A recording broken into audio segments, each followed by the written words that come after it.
maintenant, donc il y a des enfants qui... Il y a des enfants qui vont montrer, je dirais, à travers les représentations, c'est-à-dire de ce morceau de mine et le papier, mais ils vont montrer ce qu'ils sont, c'est-à-dire soit rien, ils ont compté pour personne, ou à un moment donné, ils n'arrivent pas à pouvoir dire clairement qu'ils ne savent pas bien gérer cet équilibre de tenir son crayon avec 3 forces pour en laisser des traces, autres que des traces, des trous. Et que quand ça se répète, ça montre bien comment dans les cahiers en classe, comment ces cahiers sont des représentations de soi, c'est-à-dire mal foutus, plein de tâches. Mais quand c'est répétitif, ça montre ce que l'enfant est. Alors j'ai une question pour toi. C'est pas un caillou dans ta chaussure, au contraire, c'est presque d'ailleurs une pantoufle en plus. Est-ce qu'on pourrait imaginer qu'il y a des enfants qui trouvent des solutions par l'acte d'écrire et qui, justement, écrivent bien mieux qu'ils sont, ou qu'ils se portent, pour utiliser ton langage, c'est-à-dire qui ont une, comment dire ça, comme si c'était un endroit, l'écriture avec peut-être un contexte très favorable, avec des bons professeurs, des bons instituteurs, assez maternants, etc., qui font que leur écriture, elle fonctionne. Mais à la limite, ces gosses-là, ce sont des gosses dont seule l'écriture fonctionne bien. Tout le reste est à volo. Est-ce que c'est pensable? Tout à fait. C'est ça le principe même, je dirais, du drame de l'enfant doué d'Alice Miller. C'est que les enfants ont développé toutes leurs compétences corporelles d'intelligence pour s'ajuster et répondre aux attentes de l'autre. C'est ça. Ça fait des très très bons pédopsychiatres, parce que c'est médecine, c'est psychiatrie, c'est toutes les formations et autres. Alors, comment je peux me le représenter et comment j'en suis pas dupe. Et donc ça montre bien comment certaines postures peuvent être des impostures. Et c'est ça que je vais repérer au niveau corporel, c'est quoi les hiatus psychomoteurs ou les altérations psychomotrices. C'est ça que comment un enfant justement va me montrer s'il est capable de tenir son crayon ou pas. C'est ça. Nouveau, pour pouvoir gérer, je dirais, l'équilibre, mais il faut gérer différentes forces. Si je dis que Franck est bien équilibré, c'est pas parce qu'il tient bien droit debout, c'est parce qu'il peut supporter beaucoup de contradictions. C'est ça. Donc, quand on dit dans un couple, ah oui, elle m'a laissé tomber, on voit bien comment on est rattrapé par l'angoisse de chute. Et qu'on ne sait pas se supporter soi-même par rapport à ces points d'appui. Ça parle très bien, Et jusqu'où les points d'appui peuvent être, l'intellectualisation peut être un point d'appui extraordinaire. Mais si c'est au détriment des autres processus de l'intelligence, c'est-à-dire émotionnel, relationnel, c'est quoi mes résonances par rapport au cosmos? C'est quoi alors le langage? Oui, c'est quoi la mathématique? Ok, mais c'est quoi ma représentation alors du corps dans l'espace? C'est ça la danse. Ou l'inverse, la représentation de l'espace du corps, c'est l'architecture. Absolument. Donc c'est ça, c'est ça que je vais essayer de repérer, comment un enfant va montrer sa congruence psychique par son expressivité motrice. C'est ça. Et que, pour en revenir au jeu, à un moment donné, c'est du corps, Alain Freud l'a bien montré, c'est du corps au jouet, et puis c'est du jeu au travail, en passant par le hobby. Et c'est ça, un sorte de collectionner les choses, pour augmenter. C'est ça qui est très intéressant, c'est de voir comment les firmes ont bien pigé tout cet intérêt psychique de collectionner les choses. Et qui correspond à quoi? Au départ, d'avoir le début jusqu'à la fin, mais c'est surtout pour pouvoir échanger avec mes trucs de panini, de zoo de Soubry ou autres. C'est tout comment je vais repérer, comment dans un jeu, est-ce qu'il y aura, je dirais, un échange qui continue. Et c'est ça donc un jeu intelligent, c'est comment un jeu intelligent va maintenir l'attention pour développer du play aux règles, pour pouvoir faire un échange. D'accord. Mais pour ça, il faut que j'ai pu engrammer suffisamment d'expérience, d'assurance psychique. C'est ça la fonction, c'est assurer, rassurer, réassurer. C'est ça la fonction de par-excitation, une fonction parentale. D'accord. Qui va se doubler avec ou non des modèles d'imitation et des modèles d'identification. Et c'est vrai que c'est intéressant de voir qu'il y a trop d'enfants qui vont bien alors que leurs parents sont à l'ouest. Donc c'est ça toute la notion de coparentalité, je dirais autre que les parents de naissance ou l'institution. Parce que les enfants passent plus de temps de leur vie éveillée avec leur gardienne, en Oui. crèche, en pouponnière ou à l'école. À l'école, mais bien sûr. Donc ça montre bien que tout ne dépend pas des parents. Oui, oui, tout à fait. Et Et c'est aussi un plaidoyer alors pour les écoles alternatives comme Montessori, Freinet, Steiner. alors, c'est intéressant de voir l'inverse. C'est qu'est-ce qui fait que les Montessori et Co, hein, on dit que c'est de la pédagogie active.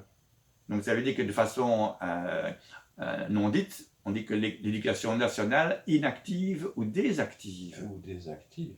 Et donc, à réfléchir, c'est comment le corps est intégré, le plaisir corporel Oui. est tout à fait, je pense, castré, supprimé dans l'enseignement national. Alors qu'il est essentiel. Alors qu'il est essentiel. Donc si moi j'étais un ministre de l'enseignement, mais je suis un tyran.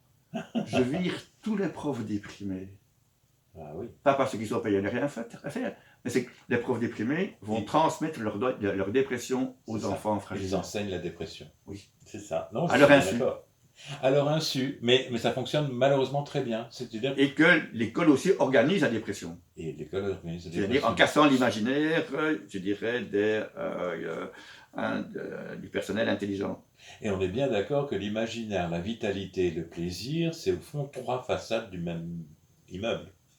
Reprendre donc l'imaginaire, le plaisir même chose, et la vitalité. Oui, parce qu'il y a vraiment dans la force de vie. Et donc, c'est ça cette notion d'initiative. Oui.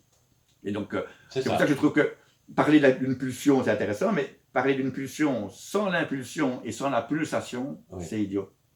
Tout à fait. Mais alors, je voudrais le mettre un peu dans mes mots à moi, en espérant que ça aide. C'est qu'en fait, il faut passer de la position de spectateur de sa vie, qui peut même se jouer sans moi, je peux être de moins en moins intéressé, à l'auteur de ma vie. Voilà, je dis au niveau comment on se transforme de spectateur à spectateur, ou dans un processus actuel de consommateur à consommateur. Oui. Donc comment je peux devenir, me réapproprier l'acte, et donc décider ce que je consomme, ce que je ne consomme pas. Alors, il y a une dernière question que je voudrais te poser. Oui. Oui, vas-y, excuse-moi. Non, ce qu'il y a, c'est que dans les processus, je dirais, de l'hyper-intellectualisation, oui, il y a aussi le corollaire, la pseudo-débilisation. La pseudo-débilisation. Ah, la pseudo-débilisation, c'est-à-dire le fait que, parce que je pense, ça fait trop mal, donc j'arrête de penser. Ah oui.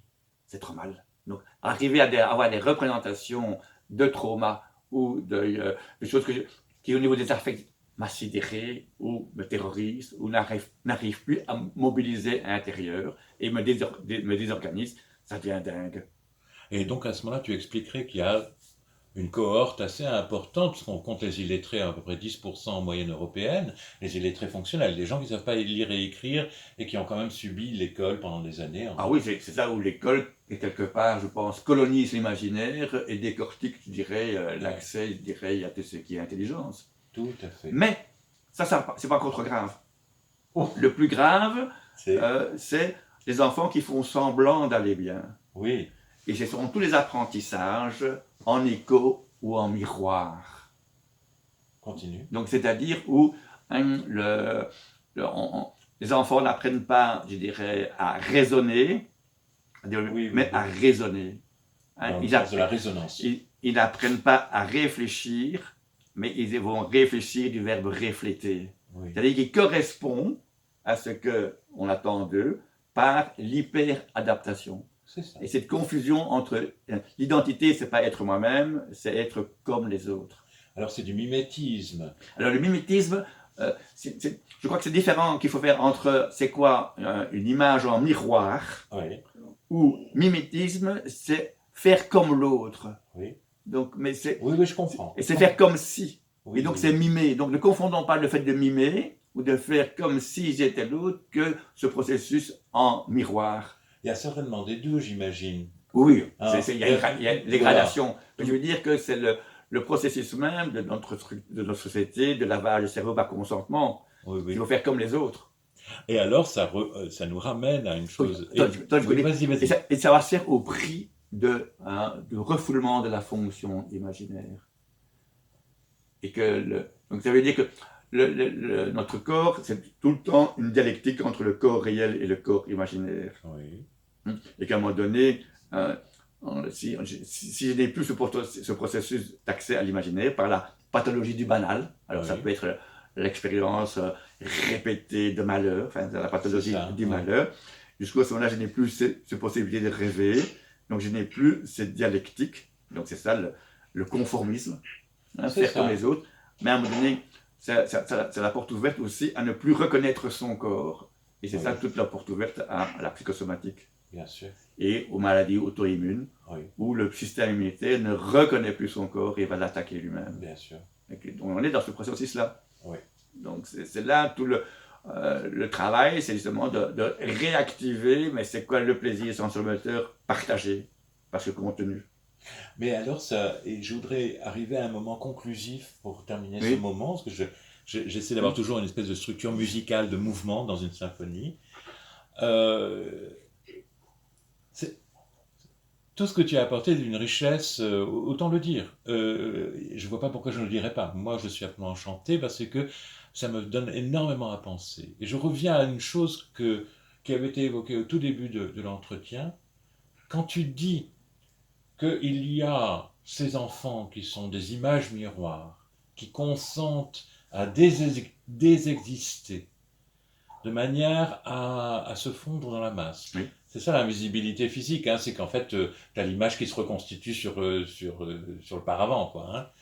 Hein. Et ça, c'est au fond une manière de se conformer à une norme objectivante, massifiante, réifiante, et qui fait que ces enfants-là, qui sont comme des caméléons, par rapport à la demande tacite ou explicite d'un système scolaire ou le milieu du travail, etc., eh bien, ils donnent, sur le mode d'une imposture dont ils ne sont pas les maîtres ni même les bénéficiaires, ils donnent une idée d'une normativité, d'une bonne santé, d'un tout va bien.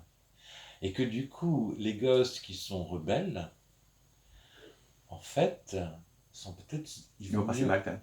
Ils vont mieux que les enfants, je dirais, qui font semblant d'aller bien. Ouais.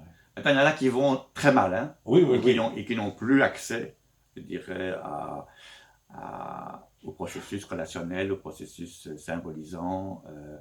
Et donc, ça renvoie à est-ce qu'il faut les exclure ou bien qu'est-ce qu'il faut mettre en place pour ne pas être sadique ou ne pas être dans des représailles. Bien sûr.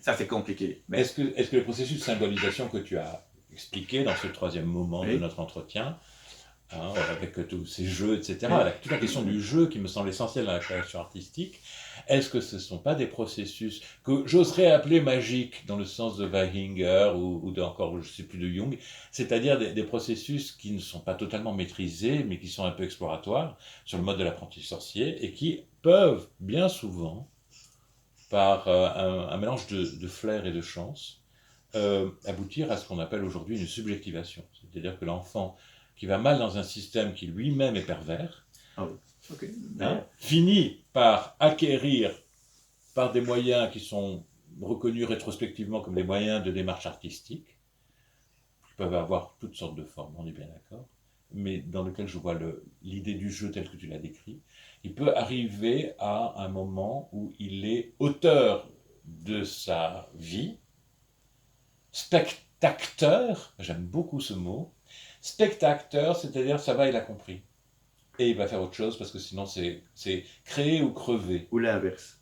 C'est ça que le théâtre recrute très très bien ce genre d'enfants qui vont pouvoir, parce que quelque part, comment vivre, c'est s'exposer et s'exploser, ils vont s'exploser eux-mêmes en explosant les autres. Oui. Ça va dans les deux sens. Il y a les dangers, ça peut aller vers le meilleur comme ça peut aller vers le pire. Et entre les deux, c'est les consommateurs qui vont fermer leur gueule et qui vont ils vont accepter le lavage du cerveau par consentement. Tout à fait. Ou qui vont tomber malades et qui vont alimenter Big Pharma, hein, et tout ce fonctionnement, alors soit de médicaments, soit de protéines, soit de vitamines, enfin, soit tout ce qu'on voudra. Et leur soumission à l'écran. Et quand tu parles de pervers, moi j'ai appris qu'un écran c'était pour me protéger et je vois que les écrans attaquent. Oui. Alors ça, c'est intéressant, parce que ton inconscient, il fonctionne à 300%, parce que j'ai dit écran, parce que je voyais, tu vois, ces expériences qui font comment rendre un char invisible, et qui fait qu'en fait, il répercute des lumières, enfin, Oui. miroirs, qui fait que tu penses que le paysage continue, alors qu'en fait, il y a un tank. Tu vois ce que je veux dire? Et toi, tu penses écran, screen, dans le sens Oui. des écrans de télévision, et qui sont, en effet, Oui. Alors, de l'auto-enchantement, quoi. continue, je dirais, ton idée de caméléon. Si un caméléon s'est construit par rapport à un miroir Oui, qui s'est brisé, oui, et t'imagines comment le caméléon devient complètement fou. oui. C'est une Euh, très belle phrase pour la fin de ce chapitre-là. Je propose qu'on arrête oui. ici, mais merci beaucoup Hubert.